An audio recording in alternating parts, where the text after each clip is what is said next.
Lucas capítulo 15, versículos 17 em diante, diz assim: Então, caindo em si, disse: Quantos trabalhadores de meu pai têm pão com fartura, e eu aqui morro de fome?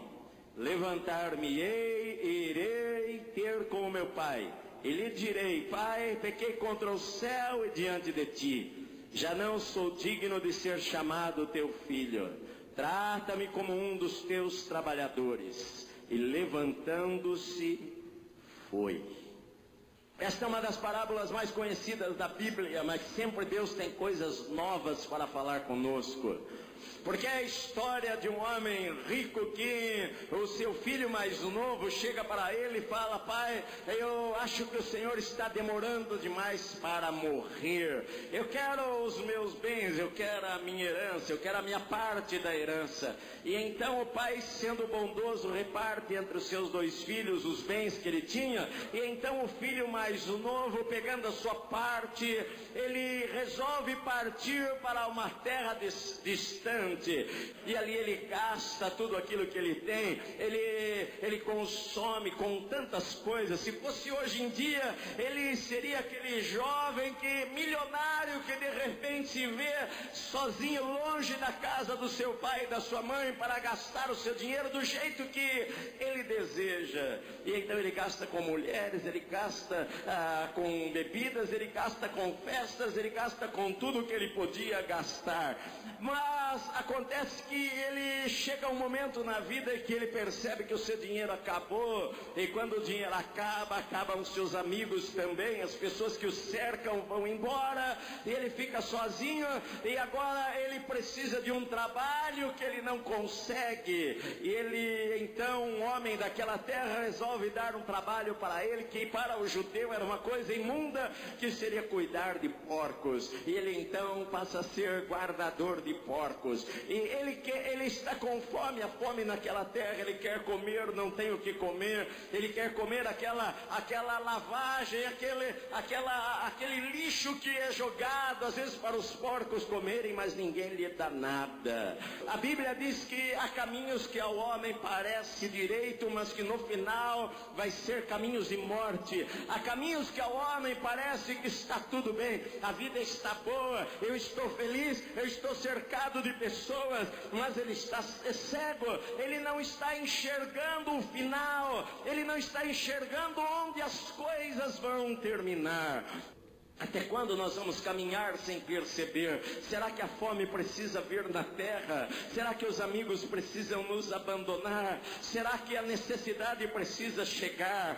Será que a gente precisa estar num emprego terrível, sendo oprimido, cuidando de porcos? Será que a gente tem que passar fome e não ter o que comer para bater aquele desespero no coração e eu pensar: a vida não é isto daqui, isto não é o que Deus tinha para a minha vida, eu sonhei uma outra coisa, eu planejei uma outra coisa para mim. Então às vezes as pessoas caem em si: este não é o caminho, isto não é o que Deus quer, isto não é melhor para mim. E foi o que aconteceu com esse rapaz. Ele de repente, ele estava lá um dia no seu trabalho, cuidando lá daqueles porcos, longe de tudo, longe da casa do pai. E então ele caiu em si, ele teve um insight, ele teve uma revelação, ele teve um despertamento, ele começou a pensar: esta não é a vida, esta não é a vida que eu sonhei, esta não é a vida que Deus tinha para a minha vida, isto não é o melhor de Deus para mim.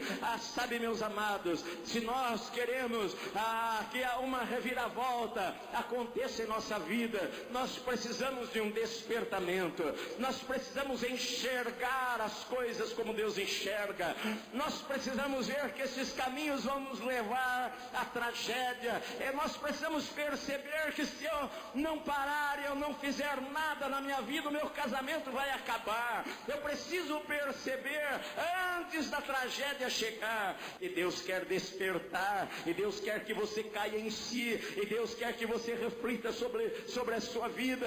Deus quer que você reflita sobre o seu casamento antes que ele acabe. Deus quer que você reflita como é que você está levando a sua vida financeira antes que você esteja endividado e desesperado e pense até em se matar porque você não consegue resolver os seus problemas. Deus quer acordar você antes da tragédia. Deus quer acordar você antes que você morra numa terra distante. Deus quer acordar você antes que as coisas se acabem.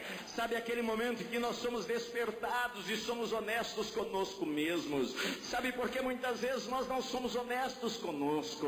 Nós culpamos as outras pessoas. Nós falamos, bom, aquela pessoa é culpada da minha tragédia.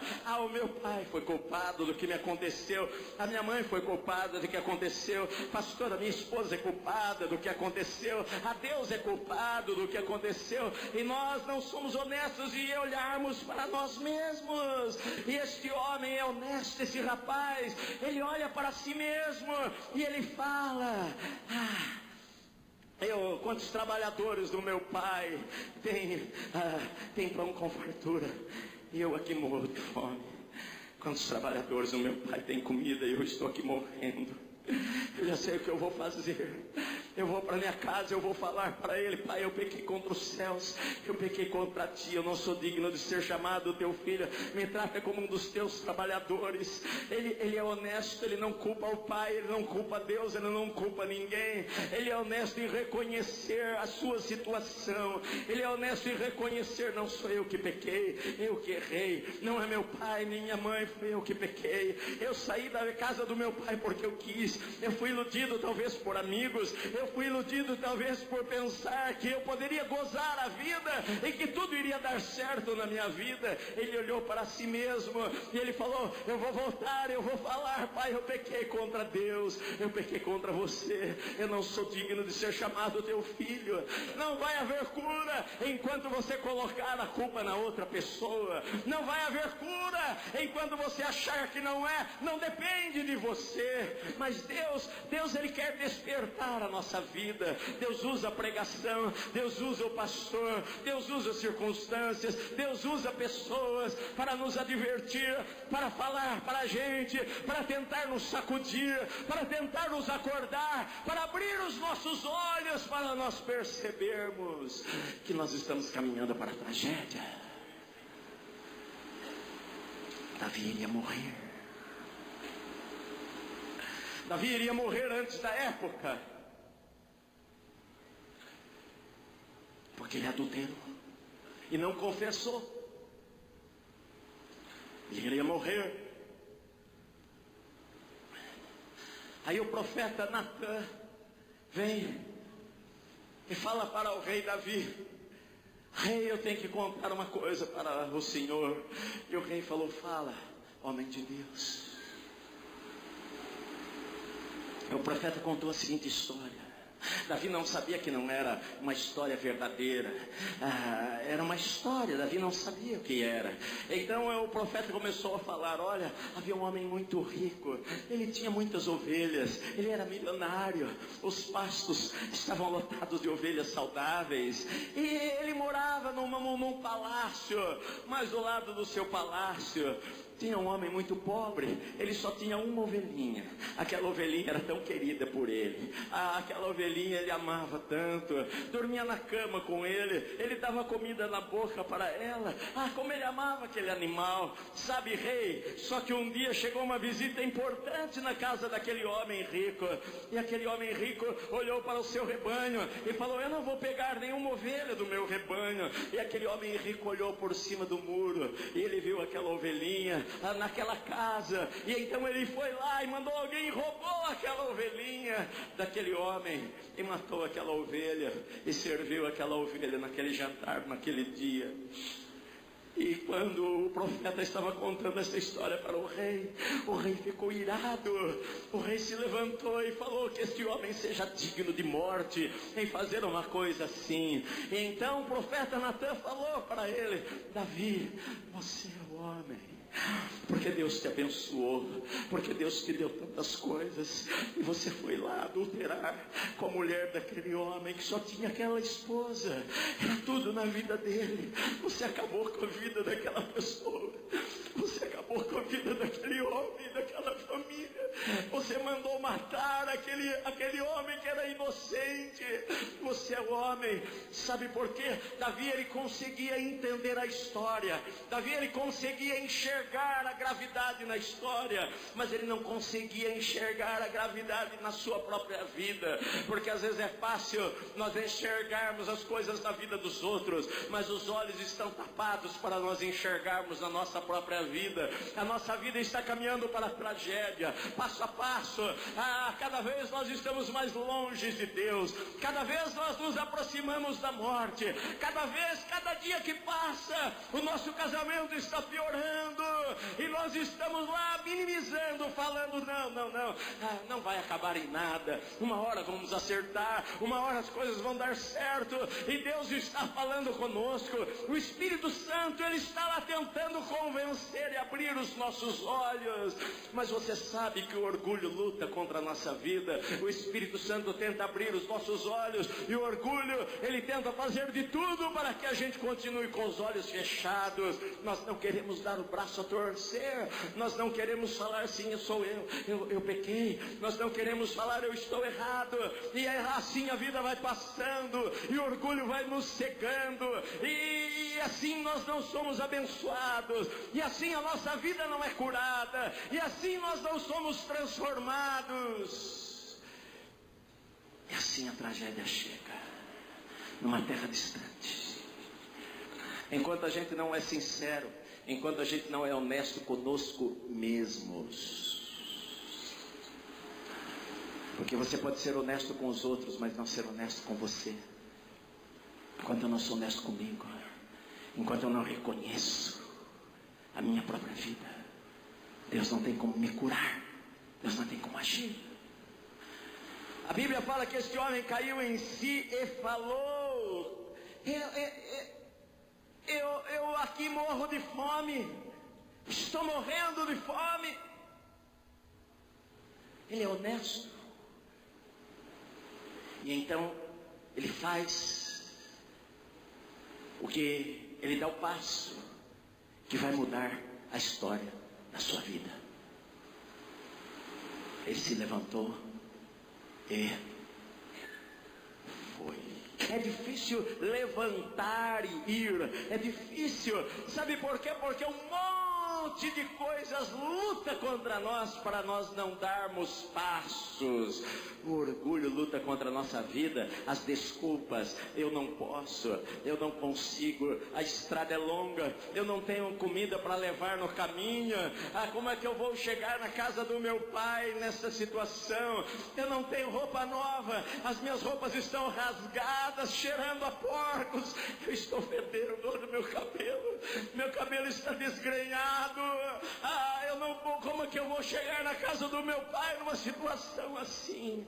Sabe, querido, naquela época, se uma pessoa cometesse uma coisa assim com o seu pai, falasse para ele: pai, me dá a herança que me cabe. Na época, na sociedade judaica, 2000 anos atrás, muitos pais iriam fazer o enterro do seu filho. Muitos pais iriam falar: filho, está aqui o teu dinheiro e suma da minha frente e nunca mais apareça. Iria fazer um enterro formal, iria contratar pessoas para chorar, iria colocar uma lápide lá no túmulo, iria colocar o nome do seu filho. Para ele o filho morreu, para ele aquele filho não existe mais. Como é que eu vou voltar para a casa do meu pai tendo feito essas coisas? Ele correu o risco de ser apedrejado quando voltasse àquela pequena vila. Você sabe que a Bíblia fala que o pai, quando vê aquele filho ao longe, ele larga tudo, ele sai correndo.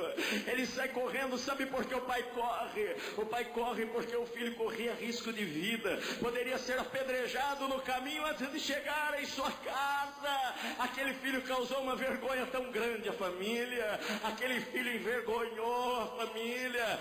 Aquela ovelha negra, ele poderia ser morto no caminho, mas ele não imaginava o que será que passa na cabeça do meu pai. Será que o meu pai pensa em mim? Será que tem solução para a minha vida? Como é que eu vou me levantar e vou voltar para a casa do meu pai? Vão me matar. A gente fica arrumando desculpas para não nos levantarmos e andarmos. A gente fica arrumando desculpas para não sairmos da situação em que nós estamos. Ele não sabe como vai ser recebido, mas o seu pai estava lá todos os dias esperando por ele, porque o Pai, o nosso Pai Celestial, todo dia está esperando por você, todos os dias da nossa vida. Você pode pensar que você não é importante para ninguém, mas você é importante para Deus. Se ninguém ligar para você nesta terra, Deus é apaixonado por você, Deus corre atrás de você, todos os dias, todos os dias, todos os instantes, Deus pensa em você. Deus criou você para você ser feliz. Deus criou você para te abençoar. Deus pensou em te dar a melhor família do mundo, em você casar-se com a melhor pessoa do mundo, em você ter os melhores filhos do mundo.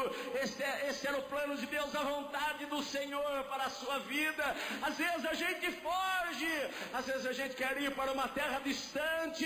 Eu não quero que Deus interfira na minha vida, mas Deus não deixa de pensar na gente, Deus não deixa de correr atrás de nós. E o Pai estava lá na expectativa todos os dias, quem sabe orando: Senhor, traga o meu filho de volta. Senhor, guarda o meu filho onde ele estiver. Senhor, proteja a vida dele. E aquele moço então toma coragem, ele cai em si, ele fala para si mesmo: eu preciso ser honesto comigo. E ele então se levanta, ele tem coragem, ele vai para a casa do seu pai. Enquanto a gente não cai em si, reconhece, não dá passos, não vai haver mudanças. Pior do que estar numa terra estranha é não enxergar que está numa terra estranha.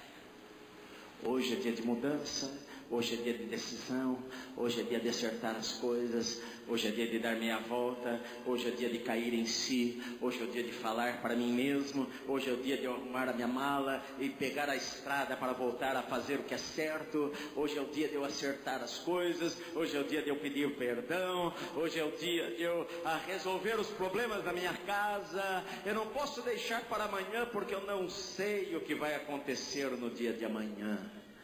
Hoje, se eu ouvir a voz, é isso que eu preciso fazer.